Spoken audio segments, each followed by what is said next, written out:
We are continuing to see these live pictures coming into us in what is the third day of demonstrations in Melbourne's CBD by people who are protesting lockdowns there in Victoria, the construction sector 2-week pause and also mandatory vaccination policies. You can see from these pictures coming in that we are seeing now a growing number of protesters joining in what began with a handful to 100 earlier. It does now seem like we are seeing more people trying to get into the city to join these protests again. From the pictures, we can also see that there are hundreds of police there too. There is a strong police presence in the CBD. Julia Bradley, our reporter, is live on the scene. She's outside the CFMEU headquarters. Julia, tell us what you're seeing there. It certainly looks from the aerials that we are seeing increasing numbers of people trying to join these protests for a third day.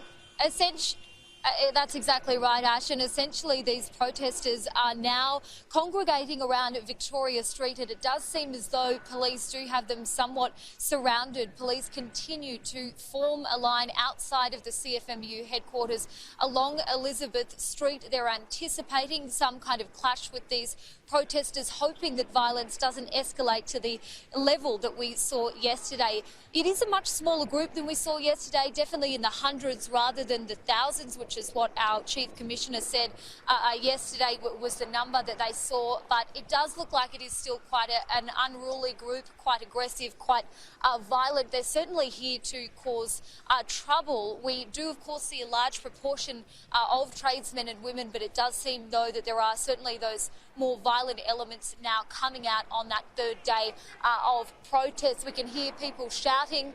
We can hear police certainly not taking any chances. We've already heard from the Chief Commissioner that police have significantly bolstered their resources today. They're also going to be employing different tactics in order to disrupt the protest movement. We've seen them really go through many city streets in Melbourne CBD this morning. They've been hovering around Flinders Street, Swanston Street. It now seems they are coming much closer to the CFMEU headquarters. They've kind of turned a corner now, and there could be a potential for them to come up the north end of Elizabeth Street, which is where that CFMEU headquarters is. This morning we've already seen several arrests taking place in the city. We've spotted at least 4 of them. On one occasion, a man was kneeling at the intersection of Elizabeth and Victoria Street. We've seen people go up to police, right up to that front line where the riot police are standing, and torment them and say certain things that has then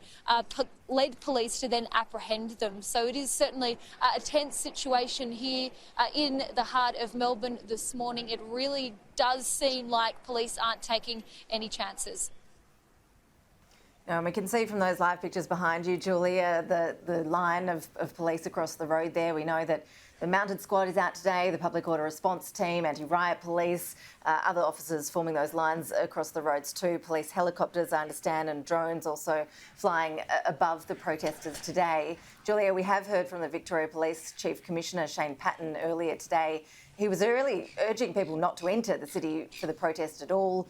He really made it very clear, didn't he, that officers are going to be quick to shut down any illegal activity after these protests lasted for hours and hours yesterday.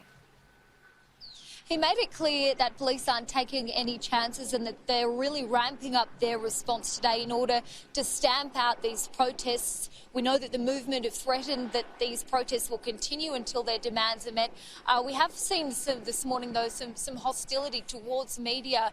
We've just had a man come over and torment one of the other network journalists down there. So tensions certainly are running high. A couple of, as you can see across the road, spectators, bystanders, looking at everything that's going on. A lot of people with their phones up trying to film all of the commotion. It is certainly an interesting situation at the moment.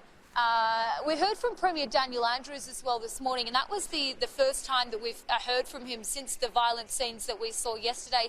A lot of people were scratching their heads saying, why was the Premier not fronting the media yesterday? But he did come out early this morning with Victoria Police. He said it was appalling behaviour from the protesters, and he believes that it isn't a true representation of the construction industry's thoughts and feels on this vaccination mandate. Of course, that industry is made up of 3 300,000 people. He believes there are still a lot of them at home wanting to follow the rules and get that vaccination. Yeah, and look, the state government, they're certainly not backing away from that vaccination mandate.